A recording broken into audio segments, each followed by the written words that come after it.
Many thanks for staying on and welcome back to the marketplace. The Ghana Chamber of Mines has been defending the decision by AngloGold Ashanti to use contract mining for the redevelopment of the Obuasi mines. This comes at a time when many have questioned the contractor mining strategy which has been used by other companies.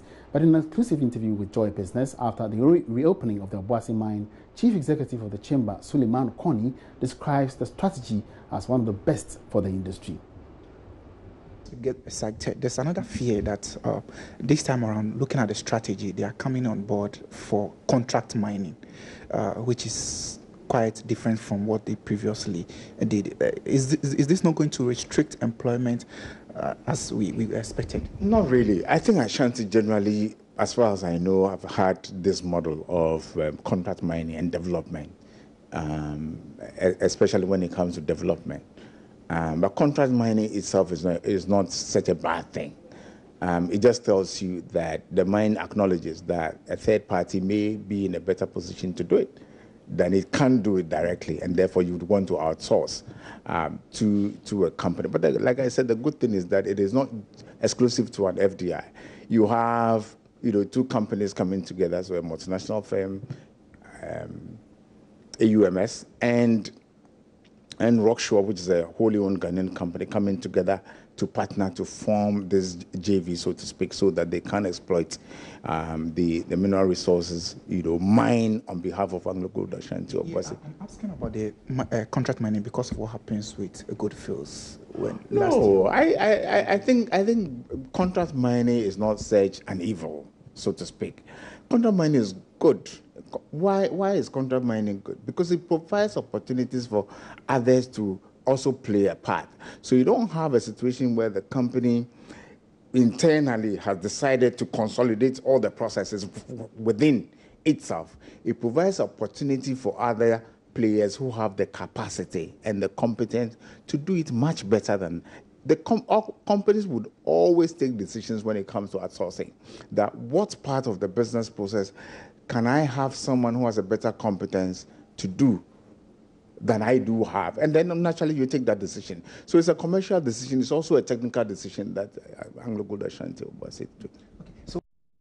Meanwhile, the managing director of AngloGold Ashanti, Eric Esubontin, says many more individuals and local companies will benefit from the reopening of the Obuasi mines. This is because AngloGold is ensuring that local companies are awarded contracts to provide supplementary services like refurbishing of companies' housing units. Speaking on PM Express last night, Eric Esubontin said the company is committed to promoting local content while building the capacity of local businesses to compete on the world stage for contracts. Still on employment, what we're doing is that we want the impact of the mine's presence to be felt more within the community. So we've introduced the local employment procedure, which targets the local communities on our concession and prioritizes giving them jobs in certain categories of, I would say, skills. And that is being done targeted at them. Obviously, people will get contracts. Local businesses will get contracts. What we are seeking to do is to emphasize on the value that local businesses get out of the value chain of the mine. So, for instance, we've awarded a mining contract, which is the biggest contract by far in any mining operation. We're not going to do the mining ourselves, underground mining. We've given it out on contract. As we stand now, Obuasi is an underground mine. There is no Ghanaian company with the expertise to do mechanized underground mining. But looking at this huge amount that is being pumped into that contract, we've taken steps to ensure that we've awarded that contract to a joint venture between an experienced foreign-owned but Ghana-registered company and a wholly owned Ghanaian company. It's a 70-30 joint venture arrangement. What this means is that the money we pump into that contract, 30% goes into Ghanaian entrepreneurs, the hands of Ghanaian entrepreneurs. But most importantly, over the contract period, we give the Ghanaian entrepreneur or business the opportunity to develop that mechanized underground mining skills. And in another development, mining firm Goldfields Limited has reacted to a publication by Bloomberg, which indicated that Goldfields would like to merge with its larger South African rival AngloGold Ashanti Limited as the industry experiences a wave of consolidation. As part of the story by Bloomberg, which it attributed to a source, it said Goldfields believes it would be the ideal combination as the two miners operate in similar jurisdictions and have a shared philosophy. But in a release published on MyJoy Online, Goldfields says the report is factually incorrect and completely disassociates itself from the statement. All right, so that's a part of the reaction by Goldfields Limited, which says Goldfields Limited has denied the Bloomberg report, suggesting that it would like to merge with its South African rival AngloGold Ashanti. Now, the source said discussions haven't taken place yet for the deal that would bring the two miners together with a combined market value of about $8 billion. But the statement of the multinational company on Thursday says the report is factually incorrect, and we completely disassociate ourselves from that statement.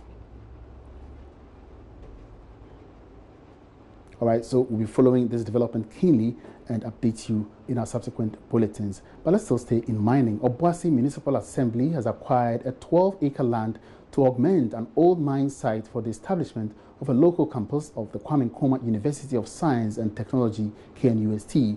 It will train engineers and other mining-related professionals. This comes after President Akufo-Addo announced the proposed initiative at Tuesday's reopening of the Obuasi Mine Redevelopment Project. Prince Apia has more in this report. The launch of the Obuasi Mine Redevelopment Project has sparked discussions on a local campus of KNUST. Site for the project, formerly called Toy Town, has offices and other facilities the new mine will not need. Ghana's mining law prescribes unused assets of a mine to be relinquished to government. A technical working team has already assessed facilities, while KNUST officials also in constant touch with AGA and the District Assembly. Residents say the school is long overdue. Obuasi's university campus is long overdue. For me, training or bringing a university here shouldn't necessarily be training people to work in the mine. You train the engineers, you train the mining engineers, you train the geologists, what have you. You train them, and wherever that they can go or they find themselves, it's better. For me, what I'm looking up to is the economic viability that the campus is going to bring to Obuasi. The economy is dependent solely on the mine. So a time has come where we have an alternative to the mine. Alternative to the mine means that if you have a campus in Obuasi, which will ensure that the people here in Obuasi will have a university here, people who attend school here, people from outside will come here. That will also boost the economy of Obuasi. Obuasi Municipal Assembly has acquired a land for future expansion of the school.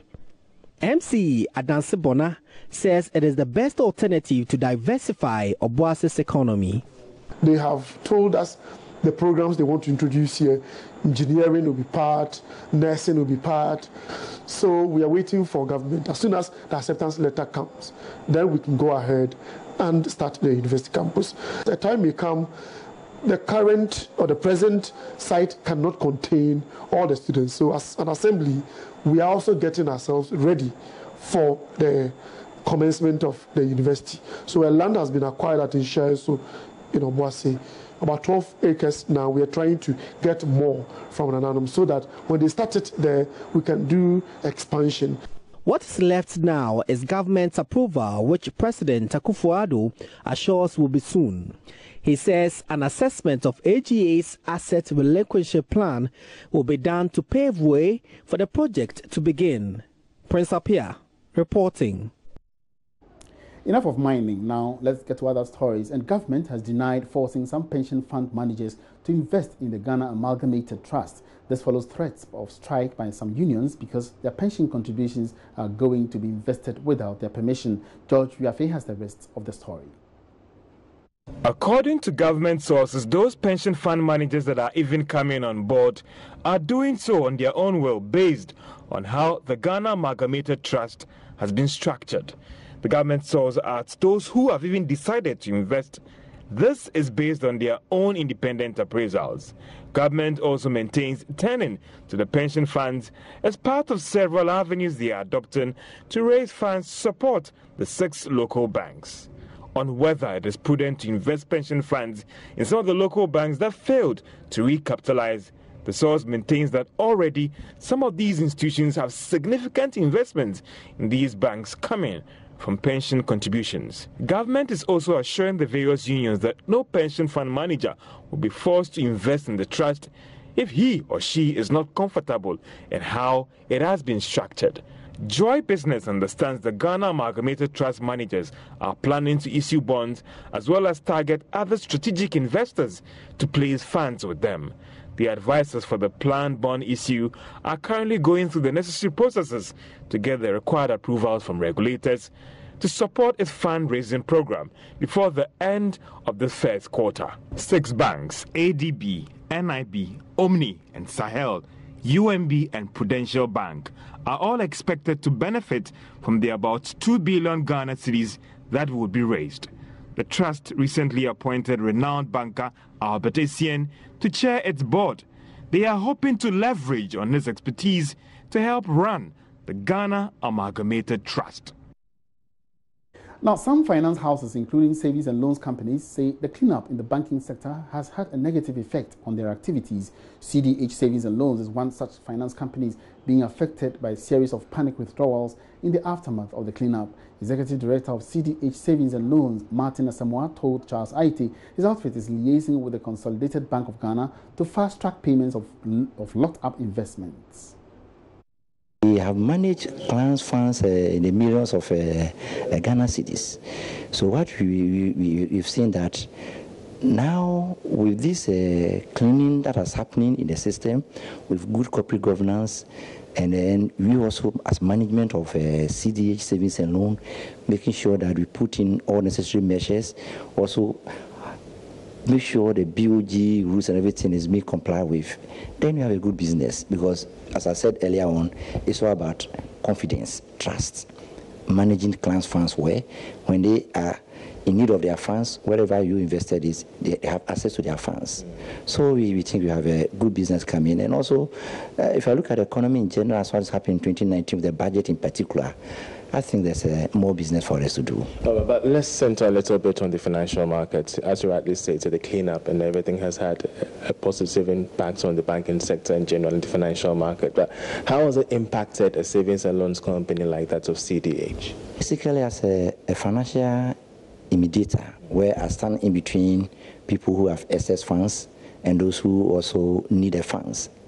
Now, my role as a mediator is to make sure that I play this role very well, effectively, making sure that I give a good return to my customers and also people who are come to take funds from me, the cost of funds also minimized. Now, how has this impacted on CDH? I would say good. It looks like what is going to happen now is this. Now, we are going to have people who actually need funds coming to me, and I'm also going to make sure that I get funds at a very good price, minimum price for them. And once I'm giving them good returns, you know, all the time, with the savings and loan companies, we try to pay a little bit higher than the TB. If TB is paying around 13, 14, we do about T plus 5 or T plus 6. Not the 10 per month as we don't know, but at least a reasonable returns. And with this, and also with the confidence that you must also, the client also now have that now the system is now okay, whoever is now working, they are in a good boost and they can do well. I think business is going to boom this year. Let's also stay on the capital market. The Ghana Stock Exchange says it will be making a formal request to telecommunications network Vodafone to list part of the remaining shares to the Ghanaian public.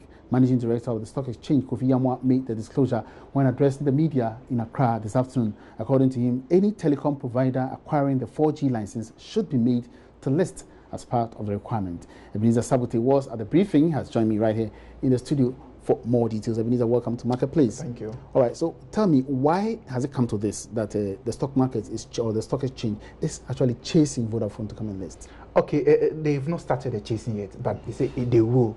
The issue is that before getting a 4G license, it's part of the requirement that any telecom service provider should have part of its shares to the public. if you remember very well, MTN, after acquiring the 4G license, was made to give part of its shares to the public through the IPO and all that. Exactly. So when it got to Vodafone, then we got to hear that the company will not be made to list on the stock exchange. And the Ghana Stock Exchange MD was like, no, even though government has a stake in it, we don't see that as public share. Therefore, we must make Vodafone to list on the stock exchange. Has that aspect been clarified yet? I mean, that because government owns part, it's not totally for government. Yes, his point is that the fact that government owes 30% doesn't mean the public has that 30%. And even that 30% is insignificant. As we speak, we don't know the status of that 30% because we knew the company has been in existence for more than 10 years, I mean, before Vodafone acquiring and all that. Therefore, that insignificant figure cannot be determined as public share. Okay. Therefore, the company should be made to list so that the public has a share, direct share in the company. So has the Ghana Stock Exchange actually reached out to Vodafone yet on this particular So they have not made a formal request to Vodafone yet, but they've had an engagement, an informal engagement with the communications minister yesterday on it. And when you listen to Kofi Yamwa, there has been some, indications or some kind of informal arrangement that going forward they will be pressed upon to list on the stock exchange. As we speak, the company has acquired 4G licenses, which we all know, but it is not part of its requirement to list on the stock exchange. And that is what the managing director of the Ghana Stock Exchange is against. Right, so obviously we don't have the reaction from Vodafone yet. We don't have the reaction from Vodafone yet. All right, so apart from this, what is the performance of the stock market? Did it come up at the briefing? Yeah, it came up. According to the manager, the MD, the stock market couldn't perform that much as compared to 2017, but it has to do with factors, external factors like the US-China trade relations issues, the Brexit in the UK, and other factors have affected, the performance of the stock market when you also look at interest rate and all that. But he's hopeful that moving into 2019, the market will do better. So he mentioned the fact that there were some additional listings, which we all know, MTN listing, and some other companies that listed. We know DigiCat listed on the alternative market. They also brought some confidence onto the market and all that. So moving into 2019, they are expecting some positive results. Did anything come about with regards to the Ghana Commodity Exchange? No, Ghana Commodity Exchange hasn't come to that level. Ghana Commodity Exchange is a purely agri thing. So yeah, it hasn't come to that level. All right, thank you very much, Ebenezer Sabuti, for that update. Ebenezer Sabuti bringing us up to speed with developments on the stock market where Vodafone Ghana is being pressed upon to list on the bears. Away from that, oil giant Tullow Ghana says it has accelerated plans to carry out the drilling of 7 new wells this year. This would be executed with 2 rigs operating across 10 and Jubilee fields. The drilling, when completed, would increase production to 180,000 barrels of oil per day. Well Delivery Manager Elike Mauli is confident they will deliver the wells this year as projected. He spoke to Joy Business at the ongoing West Africa International Petroleum and Exhibition Conference in Lagos, Nigeria. Okay, we've got 2 rigs in country working on accelerating our well delivery. So we have a rig that is drilling, a rig that is completing, and we're fairly confident we are able to add to our well stock in 2019 the 7 wells that are planned. So the second rig will probably leave about midway through the year, but again, I think adding well stock to 10 and Jubilee will only further improve the stability of our business in Ghana. Okay, you're confident about completing this new drillings by the end of 2019? The 7 wells, yeah. 2019, yes, the 7 wells. We've got more wells to drill, but our 1-year forecast to the end of 2019 is to add 7 wells, which we're confident we will do.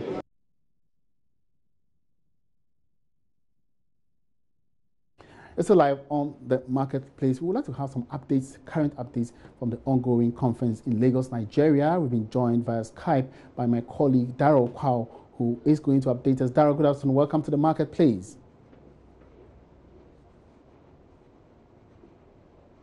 Hello, Darrell. All right, unfortunately, we can't take Darrell because the feed or the quality of the picture is very, very poor. Let's take a quick break here. We'll be right back after this.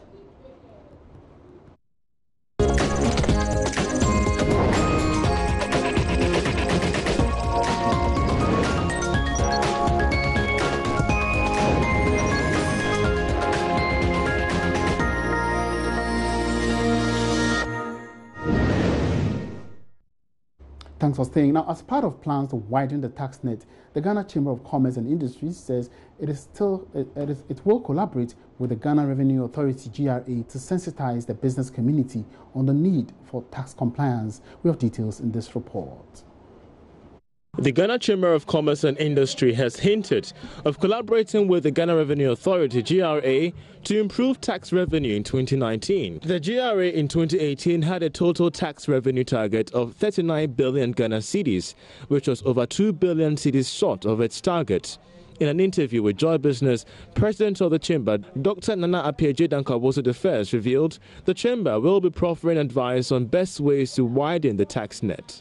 There are so many ways that the government gets its revenue to do capital projects and other projects for the nation.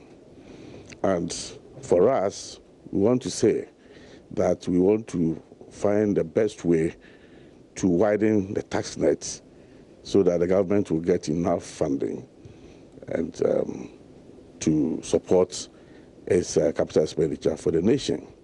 Meanwhile, the President has shared with Joy Business the Chamber's priorities for 2019. One other thing we want to do is the SME clinic.